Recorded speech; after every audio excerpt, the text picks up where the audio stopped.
Okay, we'll start over. Alderperson Madden. Here. Kubaki. Here. Engelhardt. Here. Kapusta. Here. Borgman. Here. Hamel. Here. Wolf. Here. And Mayor Shavarati. Here. We have a quorum present. And statement of public notice. This meeting was noticed in accordance with the open meeting law. Communications from the mayor's office. I have none this evening. I take it back. I have one. This weekend I'll be attending the centennial celebration for the American Legion. I'm looking forward to that. So they're celebrating their 100th nationwide, so not just locally. So just wanted to congratulate them on their centennial. Public comment. This is the time where if you want to speak on something on the agenda, then you fill out a form, and you'll be limited to 3 minutes. If you're here for the public hearing, you do not need to fill out a form, and there's no time limit, and you'll be able to come up at that time. So at this time, if there's anyone who wishes to speak on another agenda item outside the public hearing, we need your forms. Okay, there's none. So now we will roll into the public hearing. Again, no form. Adam will go first to tell us what the hearing is about. Should we read the notice? Oh, yeah. I can do that. Okay. You want me to, or you do? I You can usually do. Okay, we're going to read the notice first. Consider the petition of Senior Housing Partners / Presbyterian Homes to grant a rezoning for tax key number 2168.961, located on Durham Place, the former Test Corners Elementary School property, from I-1, Government, Institutional, and Public Service District to PD, Planned Development District, for the purpose of allowing senior independent living apartments along with assisted living units and memory care units, all located within one common building. Thank you. And Adam? Thank you, Mayor. As Joe mentioned, this is for Senior Housing Partners or Presbyterian Homes. They are looking at, they have an offer currently, I think, pending with the school district to build a senior living complex on the location of the former Test Corner, the current Test Corners Elementary School that's currently vacant. As part of their plan, they would demo the entire existing school. They would build one new building. That building would contain a total of 80 independent senior living units, 20 memory care units, and 20 assisted living units. The current zoning on that property right now is zoned institutional because it was a school. As part of their request, they're asking for a plan development zoning, and I'll talk about in a little bit exactly why they're asking for the plan development. And under that plan development zoning, they're asking to use a base zoning of RM1. As you know, in our plan development districts, you always have a base district that you're kind of basing everything off of. In that RM1 district, they're allowed 5,000 square feet of land area for each unit.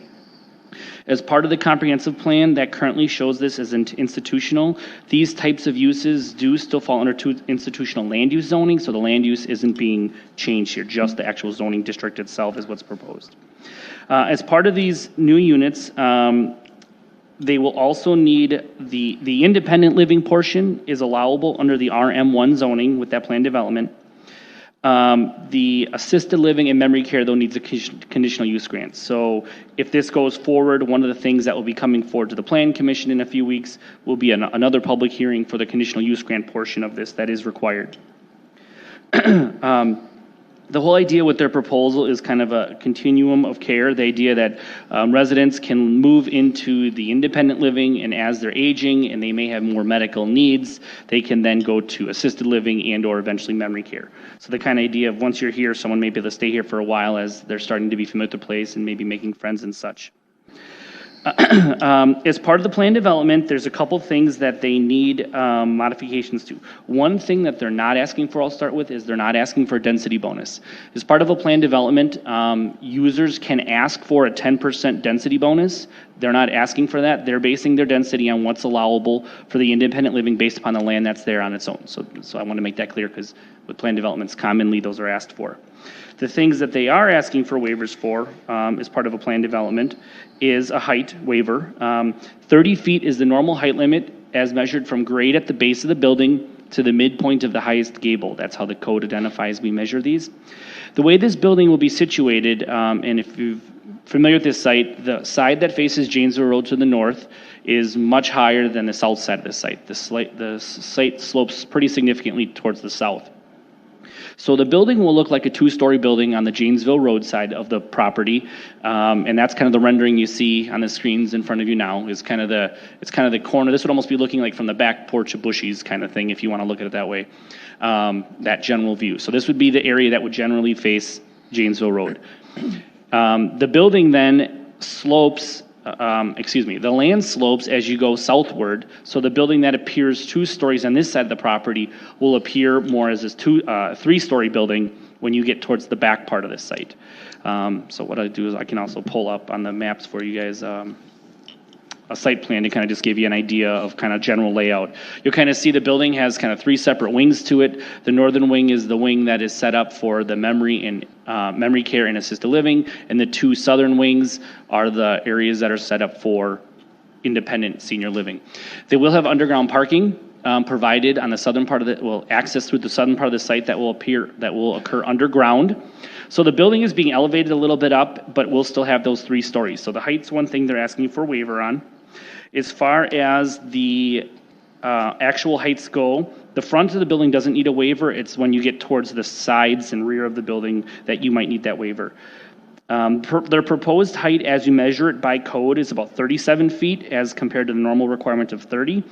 And when you actually look at the height above Durham, because Durham itself will be even a little bit lower, Durham Place, then their heights are closer to 39 to 45 feet. So it will appear though as like a 2-story building with underground parking, which will be recessed into the ground.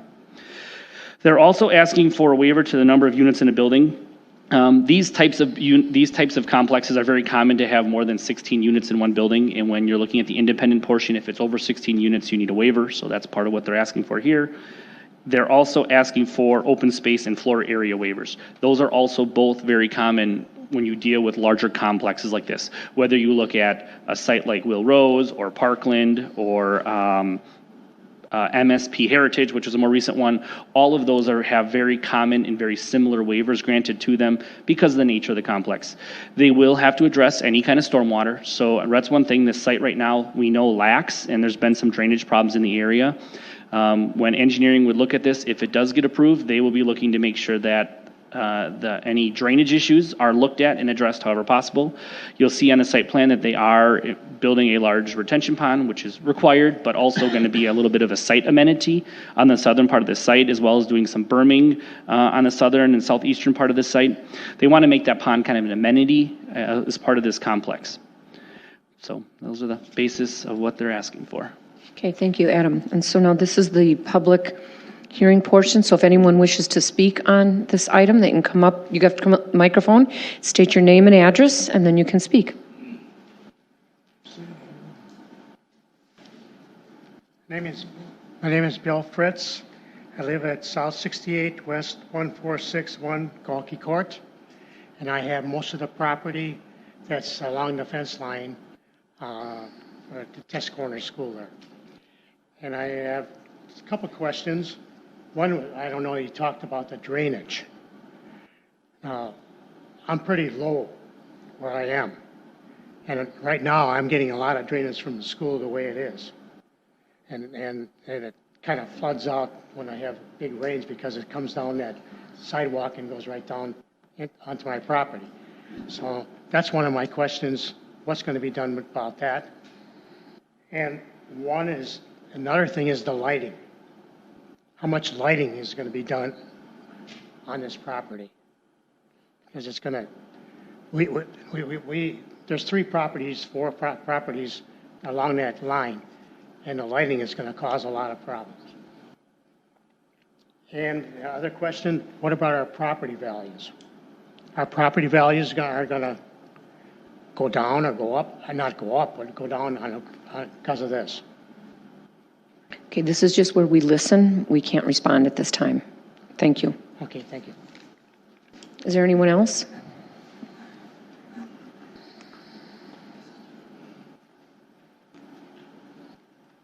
Good evening. My name is Jim Reitz, and like Bill, I'm at Can you give your address? South 68 West 14583 Sandy Knoll Court. I'm having a little difficulty figuring out exactly where that fits. Is that Janesville Road at the top? Mm-hmm. Thank you. I don't mean to reiterate everything Bill just said, but noise, lighting, Property value and drainage are huge concerns for all of us property owners that are adjacent to this development. Quite a few years, I don't know if it was 7 to 10 years ago, the school changed the parking lot, and I know probably 4 to 6 households that experienced severe drainage problems, including my own, where I spent thousands of dollars taking care of drainage that wasn't addressed. We weren't even aware of any changes. I beg you, look into this stuff beforehand rather than after the fact.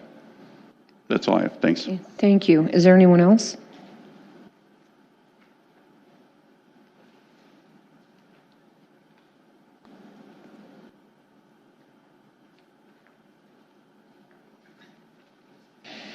Evening. My name is Kent Tessmatner. I don't reside in the city of Muskego. I am the chair of Presbyterian Homes of Wisconsin. I just thought I'd say hello and give a little brief introduction about us. And I also will tell you that we have a developer from Senior Housing Projects here who can answer some of those questions. We also have another board member here who lives right next door to one of our campuses who may be able to reassure some of the residents about property values, drainage, and how we handle things like that. Just wanted to give a brief overview. Presbyterian Homes of Wisconsin has been around since the late 1960s. We have several retirement communities very similar to this in that they're independent living, assisted living, and then memory care. Some have skilled nursing as well.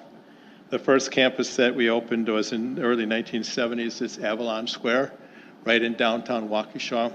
And then we opened a campus in Pewaukee called Kirkland Crossing. We recently opened a facility in Menominee Falls named Dixon Hollow.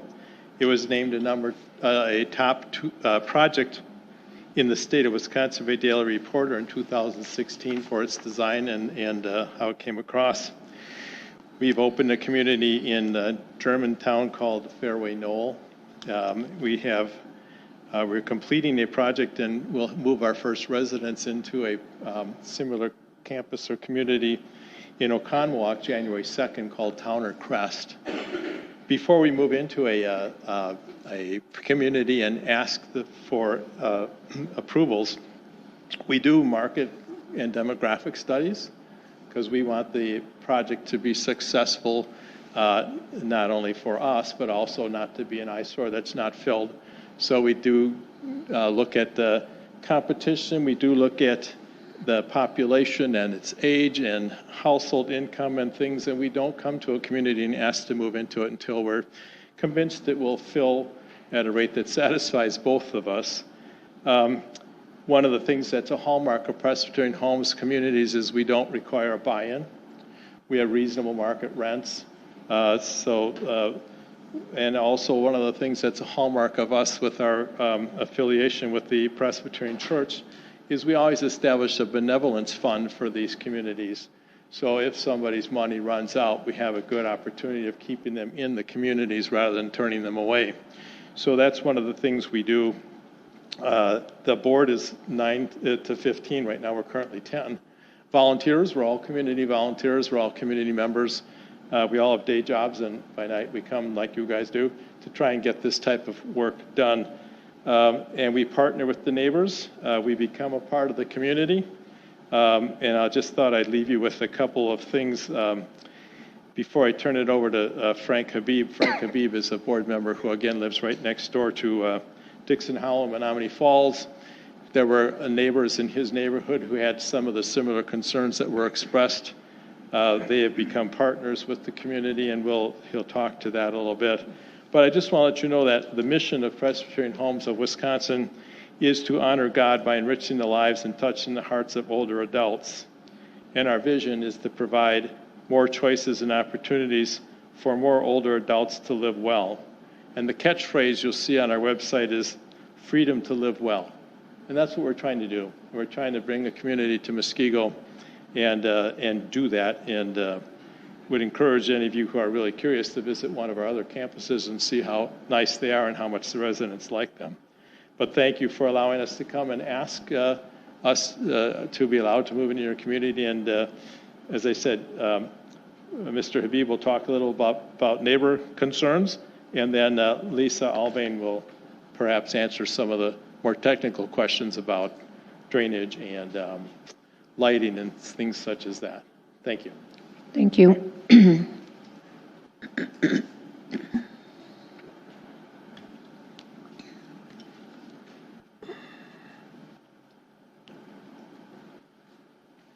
I'm going to tip this in a little bit. I'm not so tall.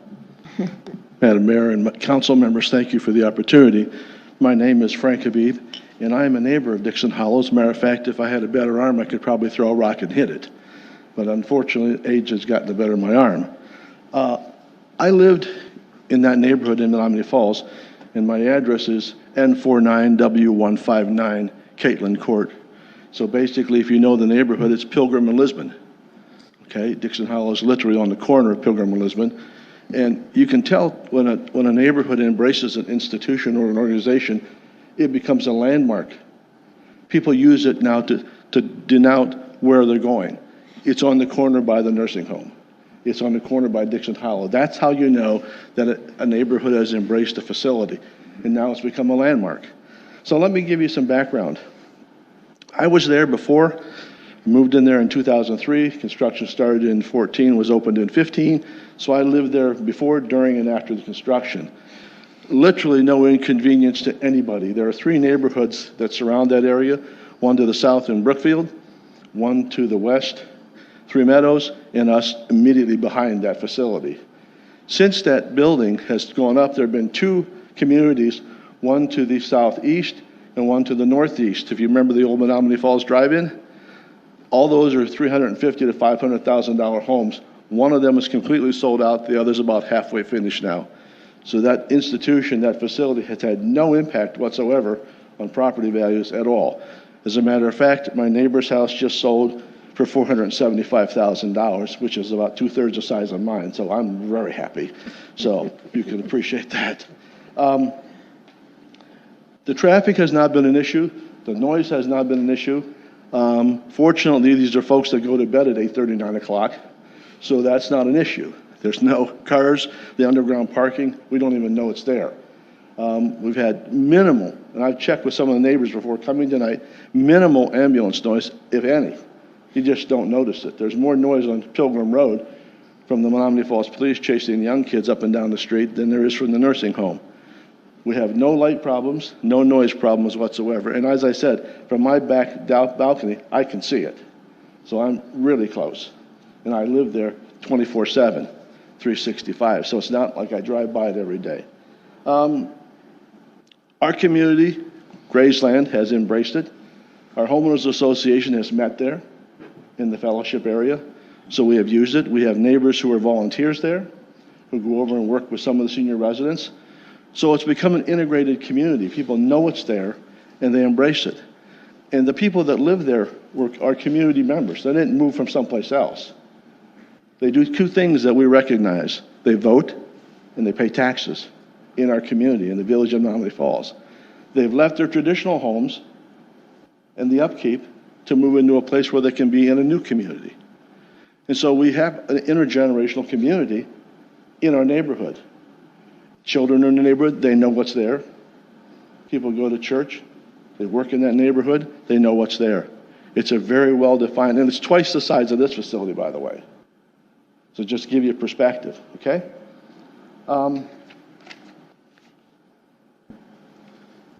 As I said before, we have seen a major increase in property values. It has not had any impact whatsoever. As a matter of fact, even during construction, some of our neighbors were concerned that it might impact their home sales. It did not. They got near or better than what they asked for in the same amount of time as it was before and the same amount of time as after. So again, the impacts were minimal to us. It has dressed up the corner because before it was a small little gas station and 4 empty lots. Now it's a residential community with senior residents among us. Okay? It's an important part of our community. We're glad it's there. There could have been all kinds of other things there, but this is a very important one to us. So anyway, if anybody has any questions, I'd be happy to answer those questions. Again, the lighting, not a problem. The noise, not a problem. Okay? Thank you very much. Thank you. Is there anyone else who wishes to speak for the public hearing?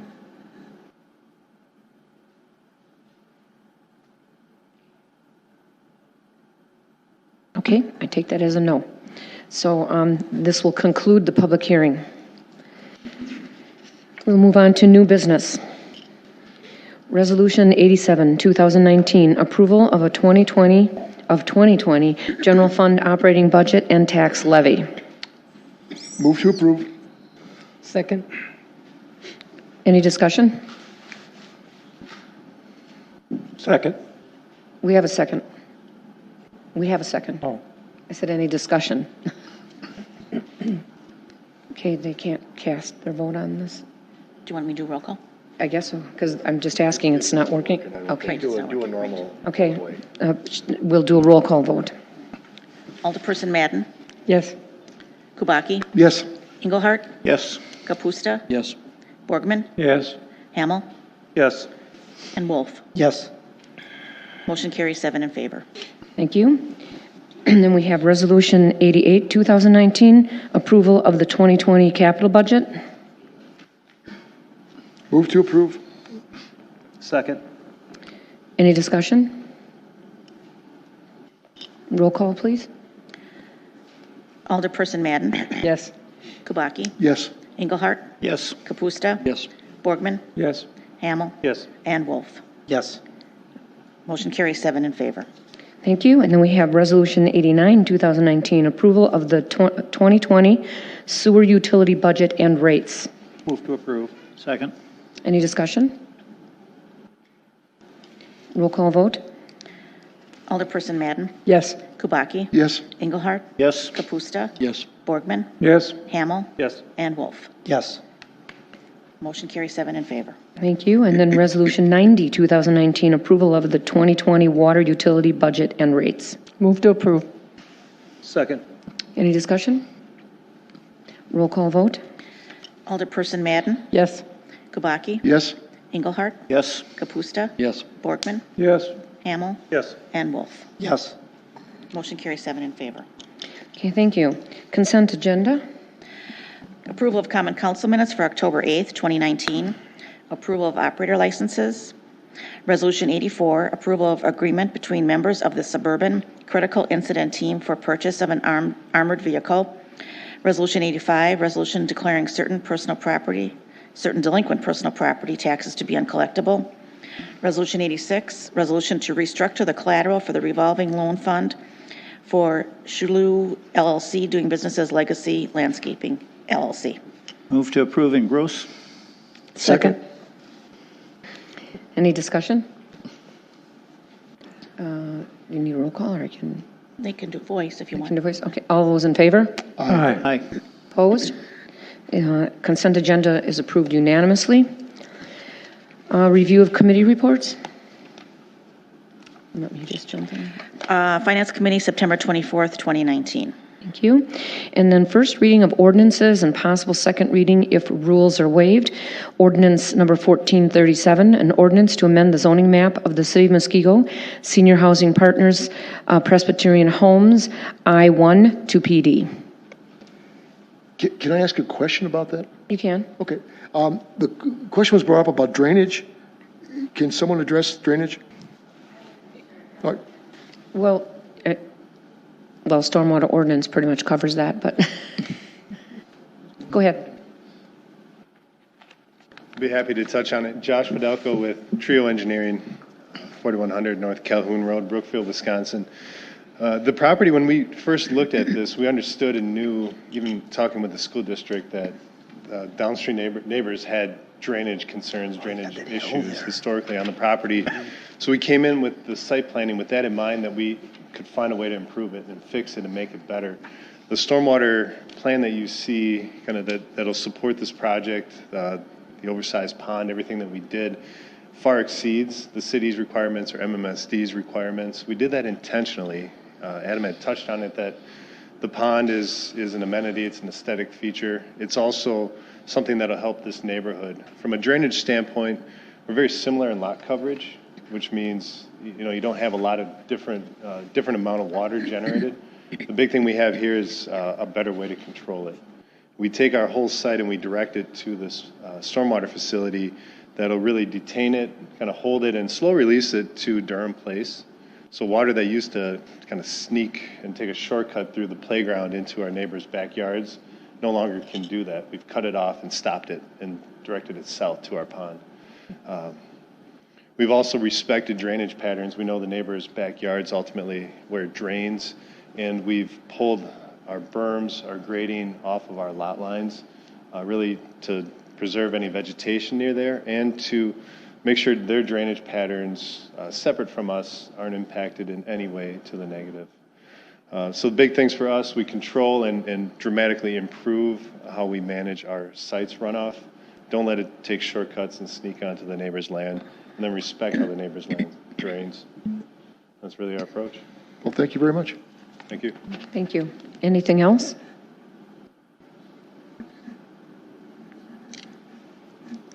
Okay, we'll move on to license approval. Approval of change of agent to Adam Vanderheiden for the Class B liquor license held by M&N Shooting Enterprise LLC, doing business as the Boxer and Gun Club. Move to approve. Second. Any discussion? All those in favor? Aye. Opposed? It's approved unanimously. And that takes us to voucher approval. Motion to approve utility vouchers in the amount of $493,825.02. Second. Any discussion? All those in favor? Aye. Opposed? Is approved. Motion to approve general fund vouchers in the amount of $492,395.62. Second. Discussion? All those in favor? Aye. Opposed? Is approved. Motion to approve wire transfers for debt service in the amount of $3,651.32. Second. Discussion? All those in favor? Aye. Opposed? Is approved. Motion to approve wire transfers for payroll in the amount of $398,957.28. Second. Discussion? All those in favor? Aye. Opposed? It's approved. No city official reports this evening. Are there any communications or miscellaneous business? There's none of that, but any updates from the aldermanic liaisons? Okay. Future agenda items or reconsiderations? Is there a motion to adjourn? Move to adjourn. All those in favor? Aye. Opposed? We are adjourned.